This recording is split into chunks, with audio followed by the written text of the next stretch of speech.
First leg of the six-up is next for us. Race number 5 is a 1400-metre Class 4 contest. Good for you as a course and distance winner on the opening day. Cheetah Thunder.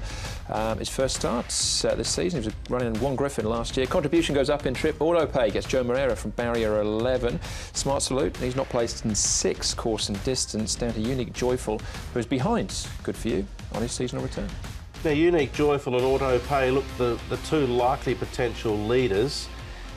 Contribution, of course, is a horse that has been able to lead at Happy Valley over a mile, and he steps from 12 to 1400 here, so that gives him a better opportunity of being closer to the speed as opposed to his last start. But it doesn't look like they're going to break too many records. They should get into a formula pretty quickly. Red Elise caught the eye when he finished off a fast finishing 3rd last time, hit the line really strongly. He's had 2 decent gallops since then and he's come on. I like the way he's been working. Here he is on the 18th of September with Sam Clipperton aboard, and then he backed it up with Sam Clipperton once again here, and it was a nice piece as well. So he's going to strip a fit horse going into this particular contest, and Sam will take the mount on race day. And there's 2 bits from him, so you can see he's moved on, he's quite forward. Red Horse, I thought he didn't go too bad in his seasonal debut. He's a nice, big, strong horse, did win a couple last season. He's just drawn awkwardly, but he's working well, and generally does work well. He's a nice type. He's an ISG, actually, Red Horse. And here's his 2nd gallop, so they were the 2 gallops for Red Horse. So another one that's come on from his last run, and Douglas White's done all the work on him. He is a horse too, potentially, that could be a little bit handier to the pace. Yeah. And Brave Knight, he's done the back straight. Another one that caught the eye over 1,000 metres. It's interesting, he's stepping from 1,000 straight up to 1,400 metres, but his work hasn't been too bad as well, so he's another one that sort of caught my eye. That run behind Doc Beautiful, again, has come out and won again since. Let's start off, though, with a winner, and that's good for you. He won on the opening day, left it late, just managed to dash up the inside and grab victory. Yeah, and it wasn't a surprise, really, to see him do this, because prior he ran a very good second behind Generous Bobo, and he'd been sort of hitting the line strongly in previous attempts at the end of last season. He is a horse you've had a bit of time for, Paul, in the past. Yeah, definitely, but he's only a little horse, and I'm just worried about the weight. He's got to carry 133 on the inside. He did get up and win in a bobbing finish, and Red Horse behind, I thought, went quite well. I think he's come on for that run. All right, OK, 3 to conjure with there. Red Elise, we saw in track work and was a big winner last year at huge odds.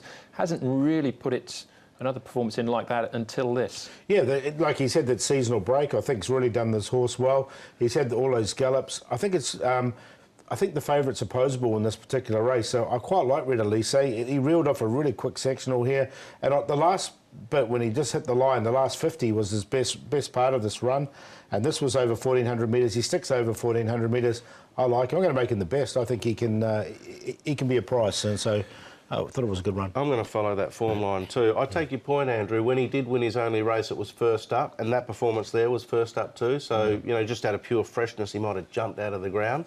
But I think he is a horse that's got a bit of progress in him. I like the run of Silverfield too. I thought he ran quite well. So, from a better barrier, I think he's worth a chance too. All right, there's a few chances in this by the looks of it. What about Auto Pay? Had an excuse. It transpired off the back of this run. But he's had 10 starts, and he's had a. He looks like he should have won a race before now. I know he did lose a plate, and it might have affected him, and Joe Moreira jumps aboard. But he's got barrier 11, and look, I'm just... he was out in front here. Look, I think he'll run well once again. I've got him in the numbers, but I think he's opposable. I've got him in 3rd. I want to see more of him. Initially, when he started racing, he was coming from the back and closing off really well, and all of a sudden they've gone now to riding him forward, and he doesn't look as effective. So I wouldn't want to take a skinny price about him. He could win, but I'll be tipping against him. Yeah, he lost a front shoe in that race, and he was changing legs all over the place. Yeah, ignoring he was uncomfortable. He was uncomfortable. I was as well.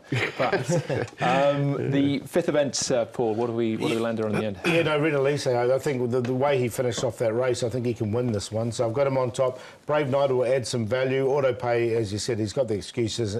He could go well, he could win, but he's going to be a short price. And Red Horse will add some value as well. But I do like Red Elise. I think he's turned the corner, and I think he can win this race. So I'd be backing him to win. There's not a lot of Class 4s that can break 22 for their last 400, which is what Red Elise did last start. Was it out of pure freshness? We'll have to give him another chance, I think, 2nd up. But I'm with Paul. I'm going to go with him too.